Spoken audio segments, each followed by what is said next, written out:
అందరికీ నమస్కారం. ఒక మధ్యతరగతి కుటుంబంలో జన్మించి, మనలో ఒకరికి ఒక చిన్న కష్టం వస్తేనే తట్టుకోలేం. అలాంటిది మనలాగే ఒక మధ్యతరగతి కుటుంబంలో జన్మించిన శ్రీకాకుళం జిల్లా కౌటి మండలం యలమంచి పుట్టుక గ్రామానికి చెందిన యలమంచి వాసుదేవ్ 25 సంవత్సరాల వయసు కన్నది. దురదృష్టవశాత్తు తన కిడ్నీ డ్యామేజ్ అయింది. ఇటువంటి మద్య పానీయాలు గాని, పాన్ పరాకులు గాని అలవాటు లేని ఈ యువకుడు గత సంవత్సరంగా వారానికి 3 సార్లు డయాలసిస్‌తో చాలా ఇబ్బంది పడుతున్నారు. ట్రీట్మెంట్ కోసం వాళ్ళ ఫ్యామిలీ చాలా ఇబ్బంది పడుతుంది.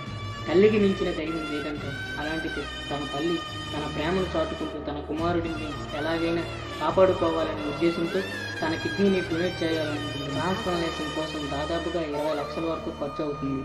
తన కుమారుడు ఎలాగైనా కాపాడుకోవాలనే ఉద్దేశంతో ఆ తల్లి మా సహాయం కోరింది. మేము మాకు తోచినంత సహాయం చేశాము. మీ అందరి సహాయం కోరుతున్నాము. దయచేసి మనకు తోచినంత సహాయం చేసి ఒక ప్రాణాన్ని కాపాడుకుంటామని ప్రతి ఒక్కరూ సహృదయంతో మీ మానవత్వాన్ని చాటుకుంటారని